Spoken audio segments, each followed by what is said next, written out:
उसकी ख्वाहिशों की तो कोई इम्तिहा ही न थी।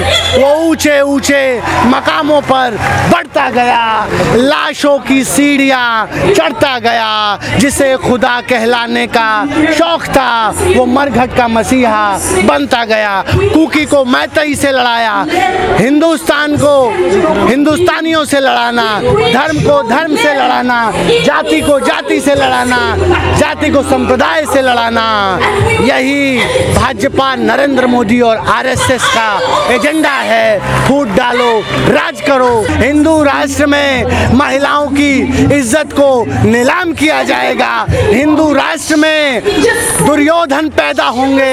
हिंदू राष्ट्र में द्रौपदी का चीरहरण होगा। आज कितने शर्म की बात है कि जब चुनाही है उसे उसके कत्लेआम का हुनर देखकर, जब चुनाही है उसे उसके कत्लेआम का हुनर देखकर, तो क्यों डर रहे हो लाशों का शहर देखकर? क्यों डर रहे हो लाशों का शहर देखकर? आज ये जो हिंसा, आगजनी, नफरत, लूट, मार काट मची हुई है, ये इसीलिए मची हुई है कि इस देश में एक ऐसी सरकार है जो फूट डालो, राज करो की नीति पे चलती है। और उसी का दंश आज मणिपुर को भुगतना पड़ रहा है। और मणिपुर की आग अब धीरे धीरे मेघालय, सिक्किम, नागालैंड की तरफ बढ़ रही है। मैं कहना चाहूँगा इस देश की जनता से कि मणिपुर तो अभी झांकी है। अगर इस देश ने ऐसी नफरत की विचारधारा को नहीं रोका तो पूरा देश चलना अभी बाकी है। पूरा देश चलना। रोकना क्यों नहीं चाह रही आखिर सरकार? देखिए, रोकेगी क्यों? सत्ता के हवस में अंधी हो चुकी है ये सरकार। आज जो लड़ाई हिंदुस्तान में हिंदू और मुसलमान की है, उसी तरीके की लड़ाई भाइयों बहनों, उसी तरीके की लड़ाई मणिपुर में भी है। मणिपुर की समस्या क्या है कि मणिपुर में दो जनजातियां हैं, मैतई और कुकी। और कुकी आज आप दिखाइए अपने कैमरे से, आज यहाँ जंतर मंतर पर प्रदर्शन कर रहे हैं। कुकी को मैतई से लड़ाया। जो मैतई हिंदू हैं उनको कुकी क्रिश्चियन अल्पसंख्यकों से लड़ाकर इस पूरे मणिपुर को जलाने का काम भारतीय दंगा पार्टी ने करने का काम किया है। और अब ये पूरे देश में होगा क्योंकि 24 का चुनाव आने वाला है। 24 का चुनाव, इस चुनाव के लिए सब हो रहा है। बिल्कुल बिल्कुल। आप देखिए कितने शर्म की बात है कि पूरा देश आज मणिपुर की तरफ देख रहा है, मणिपुर को जलता हुआ देख रहा है, लेकिन ये निर्दयी, संवेदनहीन प्रधानमंत्री को दया नहीं आ रही है। और मैं तो समझता हूं कि अब प्रधानमंत्री एक जिंदा लाश बन चुके हैं, जिनके अंदर संवेदना मर चुकी है, जिसके अंदर दया खत्म हो चुकी है। बोला तो उन्होंने 36 सेकंड बोला है। 36 सेकंड से क्या मणिपुर की आग बुझ जाएगी? 36 सेकंड से जो 10 साल से मणिपुर में आग लगाई जा रही है, जो नफरत बोया जा रहा है, क्या वो 36 सेकंड के प्रधानमंत्री के भाषण से कम हो जाएगा? ये शर्मनाक है कि प्रधानमंत्री आधा घंटा विपक्ष को कोसते हैं और 36 सेकंड जलते हुए मणिपुर पे बोलते हैं। ये शर्मनाक है। और मैं तो समझता हूँ कि इस देश के गृह मंत्री को शर्म से डूब मरना चाहिए। ऐसा निठल्ला, ऐसा नकारा गृह मंत्री हिंदुस्तान के इतिहास में नहीं हुआ। ऐसी वीडियो से ही विश्वगुरु बनेगा भारत? तो आप ये सवाल नरेंद्र मोदी से पूछिए ना।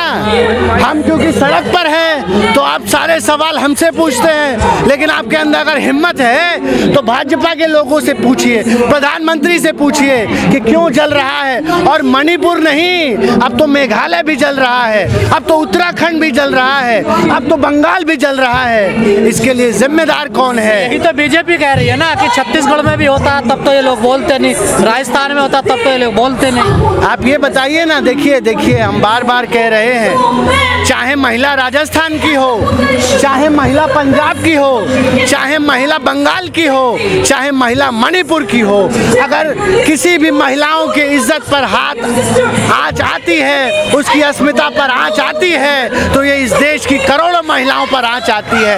ये शर्मनाक है कि इस देश की महिलाओं को हम मजहब में, जाति में, प्रदेश में, पंथ में बांट रहे हैं। ये शर्मनाक है। हमें ये समझना पड़ेगा कि अगर अब हम नहीं जागेंगे, अगर अब हम नहीं अपनी महिलाओं के लिए खड़े होंगे, तो ये वैशी दरिंदे जो आज सरकार में हैं, इनके कानों पर जू तक रेंगने वाली नहीं है। हमें अब अपनी महिलाओं की रक्षा करना पड़ेगा।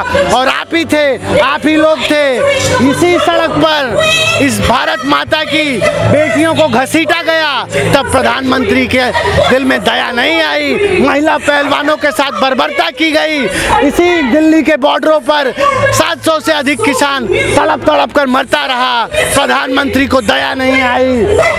यही मणिपुर कोई पाकिस्तान में नहीं है, मणिपुर कोई अफगानिस्तान में नहीं है, मणिपुर हिंदुस्तान का हिस्सा है, जल रहा है। लेकिन नरेंद्र मोदी को सिर्फ और सिर्फ राजनीति करनी है।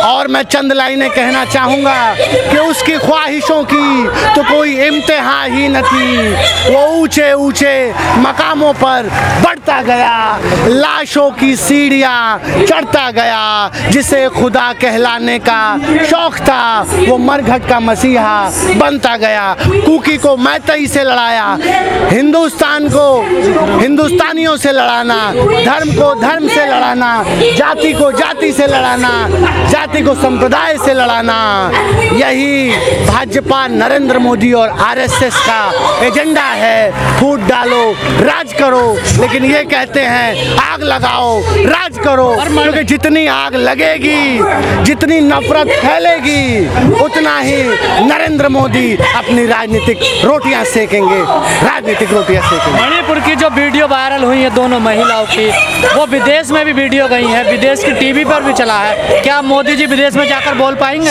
पूरा देश शर्मसार है जिस तरीके से भारत माता की बेटियों को नंगा करके परेड कराया गया। आज आप कहते हो कि महिला दुर्गा का रूप है, महिला पूजनीय है। अरे शर्म आती है। और इस देश की जनता को ये समझना चाहिए कि जो नरेंद्र मोदी अपनी महिला की रक्षा नहीं कर सकता, जो अपने धर्म पत्नी की रक्षा नहीं कर सकता, आज वो इस देश की महिलाओं की रक्षा करेगा। ये महिला विरोधी हैं। और राष्ट्र में यही सुनिए, जिस तरीके से बिल्कुल हिंदू राष्ट्र में यही होगा। हिंदू राष्ट्र में महिलाओं की इज्जत को नीलाम किया जाएगा। हिंदू राष्ट्र में दुर्योधन पैदा होंगे, हिंदू राष्ट्र में द्रौपदी का चीरहरण होगा। आज कितने शर्म की बात है कि जो 21वीं सदी का भारत टेक्नोलॉजी में, डेवलपमेंट में आगे होना चाहिए, आज वो महिला अपराधों में आगे बढ़ रहा है। और सिर्फ इसलिए बढ़ रहा है क्योंकि इस देश का प्रधानमंत्री महिला विरोधी है, महिला विरोधी है। 3 महीने से ज्यादा हो गए, लेकिन प्रधानमंत्री चुनावी रैली कर रहे हैं, विदेश जा रहे हैं, लेकिन मणिपुर नहीं पहुंच पा रहे। देखिए, प्रधानमंत्री को हमने अभी कहा कि पता नहीं मुझे क्यों लगता है कि इस देश का प्रधानमंत्री जो है वो जिंदा लाश बन चुका है, उसके अंदर संवेदना मर चुकी है। उसे ये समझ में ही नहीं आ रहा है कि आज पूरा मणिपुर जल रहा है। और मैं पूछना चाह रहा हूँ कि क्या है बीरेन सिंह में, क्यों नहीं बीरेन सिंह को बर्खास्त किया जा रहा है, उसके सरकार को बर्खास्त करके वहाँ राष्ट्रपति शासन लगाया जा रहा है। मैं बताता हूँ क्यों नहीं बीरेन सिंह को जो है वहाँ से हटाया जा रहा है। क्योंकि नरेंद्र मोदी, अमित शाह के काला चिट्ठा बीरेन सिंह जानता है। क्यों नहीं ब्रिजभूषण को हटाया गया? क्योंकि ब्रिजभूषण जो है इनके काले चिट्ठे, काले कारनामों को जानता है। और जिस तरीके से इस सरकार में अपराधियों का, गुंडों का बोलबाला है, इस देश, ये भारत एक बहुत बड़ी समस्या में घिर रहा है, बहुत बड़ी समस्या में घिर रहा है।